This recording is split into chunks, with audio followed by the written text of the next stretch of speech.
Well, if Donald Trump gets dementia, how will we know? I know.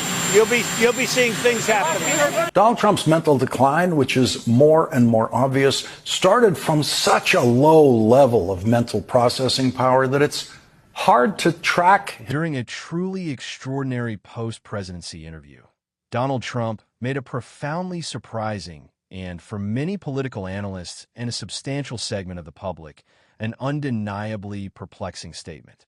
Welcome, viewers, to my channel. If you're new here, please subscribe, like my video, and turn on notifications so you don't miss our next update. He explicitly indicated that he was still actively, even personally, involved in addressing Afghanistan-related issues, despite his well-known departure from the Oval Office and the clear absence of any residual foreign policy powers. These powers, under the U.S. Constitution, are exclusively and entirely vested in the incumbent administration. This astonishing revelation emanates from exclusive audio recordings shared with NBC News, within which Trump can be distinctly heard telling author Ramin Setoodeh, with a tone that suggests both deep commitment and perhaps a degree of frustration.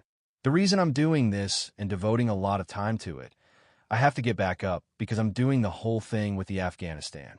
He then followed this rather assertive declaration with a seemingly bewildered and potentially accusatory question directed at the current occupant of the White House. Has he blown that Afghanistan? This specific line of questioning not only powerfully hints at a profound and enduring personal investment in the ongoing situation in Afghanistan, a nation that has historically proven to be a geopolitical quagmire for many administrations. But also, more critically, it suggests a potential fundamental misunderstanding or a deliberate, strategic blurring of the lines regarding his actual political standing and the scope of his authority in the post-presidency period. The implications of such a perspective from a former commander-in-chief are significant, raising questions about the continuity of power and the role of ex-presidents in national security. Setoodeh, the investigative author whose recently published book, Apprentice in Wonderland, delves into Trump's life and career, had previously alluded to this particular, highly intriguing conversation. In earlier public interviews, he explicitly noted that Trump seemed to think that he still had some foreign policy powers. This reported perception is particularly striking and warrants rigorous scrutiny, especially when juxtaposed with the preceding decisive action taken by President Joe Biden. Biden had, notably and unusually, opted to bar Trump from receiving the highly sensitive intelligence briefings that are customarily provided to former presidents as a matter of courtesy, a tradition aimed at ensuring some level of continuity and understanding of global affairs for past leaders. This deliberate decision by the Biden administration further accentuates the significant and concerning disconnect between Trump's stated hands-on involvement in current foreign policy matters and his actual, curtailed access to critical governmental intelligence and operational information.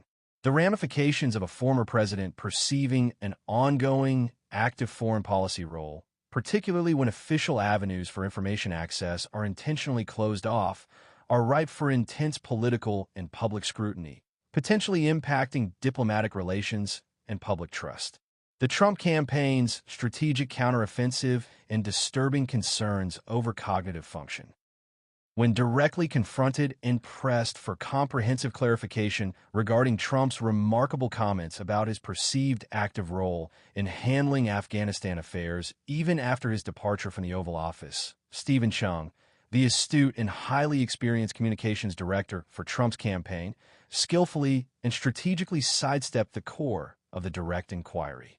Rather than offering any direct explanation for Trump's seemingly unusual remarks concerning his continued engagement in foreign policy, Chung instead launched into a sharp, unsparing, and politically charged critique of President Biden's execution of the Afghanistan withdrawal.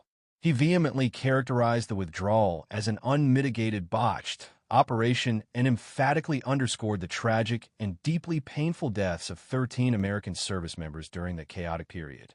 Chung asserted, with considerable rhetorical force, "That's on Biden, and he will never be able to live that down."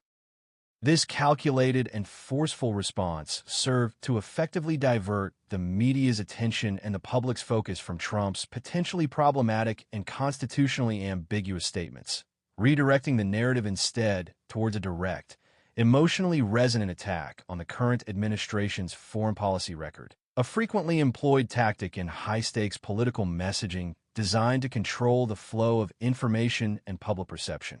Adding another crucial and, for many, deeply unsettling layer to the unfolding public discussion, Setoodeh, during a probing interview with MSNBC, openly voiced significant doubts about the former president's memory and overall cognitive function. He made a particularly compelling observation, suggesting that Trump's recollection of his time as a reality television star on The Apprentice was much clearer than his memory of what he did in the White House. Setoodeh further elaborated on this disquieting point, providing specific anecdotal examples that painted a concerning picture of inconsistency in memory recall. He stumbled with the chronology of recent events. He couldn't really remember talking to me between our first and second conversations. He concluded his assessment with a blunt and stark summary, stating unequivocally that Trump's short-term memory was not clear. It was very foggy, and he had issues remembering things. This direct, first-hand account from an author who spent a considerable amount of time engaged in extensive interviews with Trump suggests a potential pattern of cognitive decline, or at least a notable and troubling inconsistency in his recall of recent, high-stakes events that would typically be central to a former president's memory. Such observations, especially from an unaligned source, feed into broader public discourse about the fitness of elderly leaders. The pervasive intersection of advanced age, perceived mental fitness, and influential political polling dynamics. The pervasive issue of advanced age and, by direct extension, the perceived mental fitness of political leaders has undeniably emerged as a profoundly prominent and often contentious theme in the current American political landscape. This salience is particularly pronounced given that both President Joe Biden, at 81 years old, and Donald Trump, at 78, stand as the oldest individuals to have ever held the esteemed office of the President of the United States. Both formidable political figures have actively engaged in a strategic, and at times overtly aggressive, effort to portray the other as mentally unfit for the highly demanding and extraordinarily complex responsibilities that inherently accompany the office of the presidency. In his robust and sharply worded statement to NBC News, Chung vehemently attacked Setoodeh's characterization of Trump's memory.